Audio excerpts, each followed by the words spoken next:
యుఏఈలోని Fujairah oil stores పై Iran drone దాడి చేసింది. ఒక్కసారి ఈ విజువల్స్ చూడండి.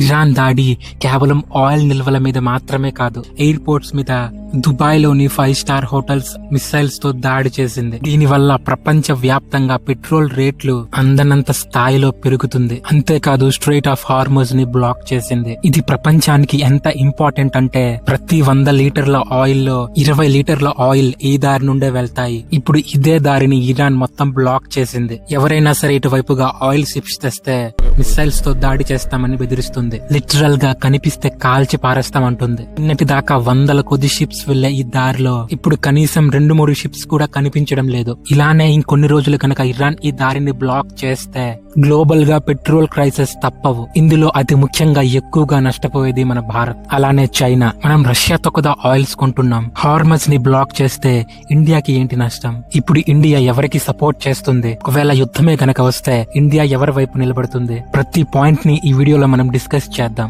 ముందైతే ఈ వీడియోకి ఒక లైక్ కొట్టేయండి. మన దేశంలో జరిగే మార్పుల గురించి, మన దేశ ఎదుగుదల గురించి నా సైడ్ నుంచి వీడియోస్ వస్తూనే ఉంటాయి. దానికోసం మీరు చేయాల్సింది ఒక్కటే, ఆ సబ్స్క్రైబ్ బటన్ ని క్లిక్ చేసుకోండి. అలానే బెల్ ఐకాన్ ని ఆల్ లో పెట్టుకోండి. జై హింద్ అని కామెంట్ చేయడం మర్చిపోవద్దు. ఆయిల్ అనగానే మనకి రష్యా గుర్తొస్తుంది. ఒకప్పుడు రష్యా మనకి చాలా తక్కువ ధరకి ఆయిల్ ని అమ్మింది. మనం 40% వరకు రష్యా దగ్గర నుంచి ఆయిల్ ని కొనుక్కున్నాం. ట్రంప్ వేస్తున్న టారిఫ్ల కారణంగా ఇండియా రష్యా దగ్గర నుంచి కొని ఆయిల్ 20% కి పడిపోయింది. అయితే ఇప్పుడు మనం మిగతా 80% ఆయిల్ ని ఇరాన్, సౌదీ, యుఏఈ నుంచి కొంటున్నాం. అయితే ఈ క్రూడ్ ఆయిల్ మొత్తం హార్మజ్ దారి గుండానే వస్తుంది. అలానే ఖత్తర్ నుంచి వచ్చే న్యాచురల్ గ్యాస్ కూడా ఆ దారి గుండానే వస్తుంది. ఇప్పుడు గనక ఇరాన్ ఈ దారిని మొత్తంగా మూసేస్తే మన దేశానికి ఆయిల్ రావడం ఆగిపోతుంది. ఒకవేళ వేరే దారి గుండా ఆయిల్ ని తెచ్చుకోవాలంటే దానికి అయ్యే షిప్పింగ్ ఖర్చు మనం భరించలేం. దీని వల్ల డైరెక్ట్ ఎఫెక్ట్ మన ఇండియా మీద పడుతుంది. అమాంతంగా డీజిల్, పెట్రోల్ రేట్లు పెరిగిపోతాయి.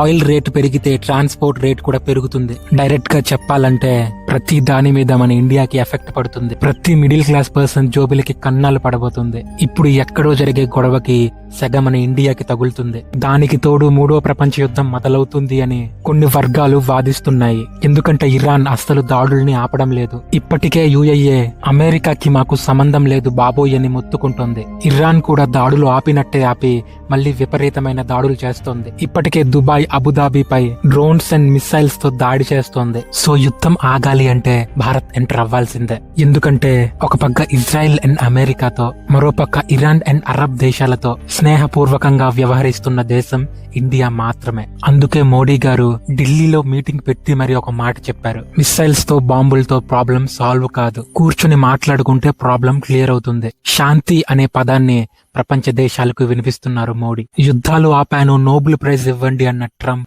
చివరికి యుద్ధాన్ని మొదలుపెట్టి రచ్చ చేస్తున్నాడు. ఇప్పుడు యుద్ధం ఆగాలి అంటే భారత్ ఎంటర్ అవ్వాల్సిందే. ఎందుకంటే గల్ఫ్ దేశాల్లో మన ఇండియన్స్ 1 కోటి మందికి పైగా ఉన్నారు. పొరపాటున చిన్న బాంబు పడినా పోయేది మన వాళ్ళ ప్రాణాలే. దానికి తోడు ఈ యుద్ధం వల్ల ఆయిల్ సప్లై ఆగిపోతే మన దేశ ఎకానమీపై ఖచ్చితంగా దెబ్బ పడుతుంది.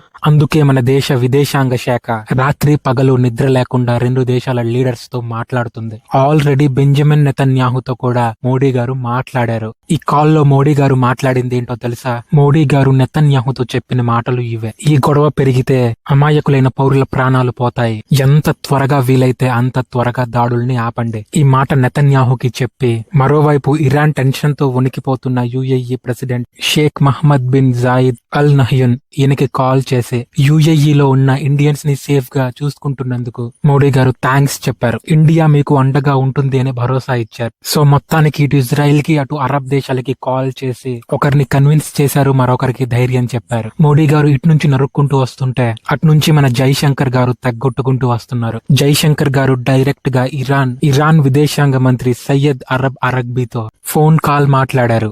ఆయన కూడా ఇక్కడ క్లియర్ గా చెప్పింది ఒక్కటే, యుద్ధం వల్ల ఎవ్వరికీ లాభం లేదు, దయచేసి దాడుల్ని ఆపండి అంటూ ఇండియా ఇరాన్ కి ఒక క్లియర్ మెసేజ్ ఇచ్చింది. అంతేకాదు మన దేశ విదేశాంగ శాఖ సెక్రటరీ కూడా ఇరాన్ డిప్లొమాట్స్ తో మీటింగ్ పెట్టింది. ఎందుకంటే ఇక్కడ మనకి ఇజ్రాయెల్ ఎంత ముఖ్యమో ఇరాన్ కూడా అంతే ముఖ్యం. మనం ఇరాన్ తో ఆయిల్ ట్రేడ్స్ మాత్రమే కాదు, అక్కడ మనకి ఒక సొంత పోర్ట్ ఉంది. దాని పేరు చాబహార్. ఈ పోర్ట్ ఇండియాకి ఎంత ముఖ్యమో చెప్తా వినండి. రోడ్డు మార్గంలో మనం విదేశాలతో ట్రేడింగ్ చేయాలంటే, ముఖ్యంగా ఆఫ్ఘనిస్తాన్, సెంట్రల్ ఏషియా, యూరప్ లాంటి దేశాలకి ఆ రోడ్ ఖచ్చితంగా పాకిస్తాన్ నుండే వెళ్ళాలి. దానికి తోడు చైనా, పాకిస్తాన్ కలిసి కరెక్ట్ గా పాకిస్తాన్ కింద బలూచిస్తాన్ లో గ్వాదార్ అనే పోర్ట్ ని కట్టుకుంది. ఇక్కడ చైనా మాస్టర్ ప్లాన్ ఏంటంటే ఆ పోర్ట్ లో నేవీ షిప్స్ పెట్టి 24/7 మన భారత్ మీద నిఘా పెట్టాలి. ఇదే వాళ్ళ ప్లాన్. అయితే ఇక్కడ ఇండియా ఇచ్చిన మాస్టర్ స్ట్రోక్ కి చైనాకి దిమ్మ తిరిగింది. చైనా వాడు పాకిస్తాన్ లో కూర్చుని మనల్ని కంట్రోల్ చేద్దాం అనుకుంటే, సరిగ్గా 70 కిలోమీటర్ల దూరంలో అంటే పక్కనే ఉన్న ఇరాన్ లో మనం చాంబహార్ పోర్ట్ లో కూర్చుని చైనా జుట్టు పట్టుకున్నాం. మన షిప్స్ ని స్పై చేద్దాం అనుకున్న చైనాకి షాక్ ఇచ్చాం. ఇప్పుడు చైనా షిప్ వెళ్ళిన మన కళ్ళ ముందే, వచ్చిన మన కళ్ళ ముందే. ఒకప్పుడు చైనాకి ఇండియా వేసిన అల్టిమేటెడ్ స్కెచ్ ఇది. మీకు ఇప్పటికైనా అర్థమై ఉంటుంది చాబహార్ పోర్ట్ భారత్ కి ఎంత ఇంపార్టెంటో. అందుకే మనం ఇరాన్, ఇజ్రాయెల్ మరియు దుబాయ్ల మధ్య జరుగుతున్న దాడుల్ని, టోటల్ గా యుద్ధాన్ని ఆపడానికి ప్రయత్నిస్తున్నాం. ఒక పక్క ఇజ్రాయెల్ మనకి అడ్వాన్స్డ్ ఆయుధాలతో పాటు టెక్నాలజీ ఇస్తోంది. మరో పక్క గల్ఫ్ దేశాల నుంచి ఆయిల్ ని కొంటున్నాం. ఎవరి వైపు నిలబడినా, ఎవరిని సపోర్ట్ చేసినా ఈ దేశాలతో మన స్నేహం దెబ్బతింటుంది. అందుకే ఇటు ఇరాన్ ని, అటు గల్ఫ్ దేశాలని బ్యాలెన్స్ చేస్తున్నాం. ఎందుకంటే భారత్ చేస్తున్న ఈ డిప్లొమసీ, ఈ చాణక్య నీతి అనేది ట్రంప్ వల్ల కూడా కాదు. ఎందుకంటే ఇన్నాళ్ళు శాంతి శాంతి అని శాంతి మంత్రం చెప్పించిన ట్రంప్, నేను ఏకంగా 7 యుద్ధాలు ఆపాను, నోబుల్ శాంతి బహుమతి ఇవ్వండి అంటూ పదే పదే స్టేట్మెంట్ పాస్ చేసిన ట్రంప్ ఇప్పుడు మిడిల్ ఈస్ట్ లో మంట పెట్టి సైలెంట్ గా పక్కకెళ్లిపోయాడు. నేను వస్తే యుద్ధం ఆపేస్తా అని చెప్పిన ట్రంప్ ఇప్పుడు నోరు తెరవడం లేదు. ఇటువైపు ఇరాన్ ఏమో అస్సలు తగ్గడం లేదు. ఆగకుండా అమెరికన్ ఎయిర్ బేస్ల మీద దాడి చేస్తుంది. అలాగే మరోపక్క యుఏఈలో ఉన్న అమెరికా కాన్సులేట్ మీద దాడి చేస్తుంది. ట్రంప్ పని ఎలా ఉందంటే, ఇల్లు కాలి ఒకడు ఏడుస్తుంటే చుట్ట కాల్చడానికి నిప్పడిగాడంట మరొకడు. ట్రంప్ చేయాల్సిందంతా చేసి నోబుల్ శాంతి బహుమతి అడిగాడు. చివరికి మనమే మధ్యవర్తిత్వం వహించి ఇటు యుఏఈకి, అటు ఇరాన్ అంబాసిడర్ తో మాట్లాడి గ్లోబల్ బాస్ లాగా సిచ్యువేషన్ ని హ్యాండిల్ చేస్తున్నాం. మనం చెప్పేది ఒక్కటే, ఇంకా గొడవ ఆపండి, యుద్ధం ముదిరితే నష్టం మనకే, ఎవ్వరికి లాభం ఉండదు అంటూ అర్థమయ్యేలా చెప్తున్నాం. మన ఇండియా చేస్తున్న ఈ మైండ్ బ్లాకింగ్ చాణక్య నీతికి ఇజ్రాయెల్, ఇరాన్ తగ్గుతారా, లేదంటే గొడవ ముదిరి యుద్ధం కొనసాగుతుందా? భారత్ ఇంకేం చేయాలి? మీకేం అనిపిస్తుందో మీ వాల్యుబుల్ ఒపీనియన్ ని కింద కామెంట్ సెక్షన్ లో తెలియజేయండి. అలానే మరిన్ని జియోపొలిటికల్ అప్డేట్స్ కోసం మన ఛానల్ ని సబ్స్క్రైబ్ చేసుకోండి. మరో పవర్ఫుల్ వీడియోతో మళ్ళీ కలుద్దాం. జై హింద్.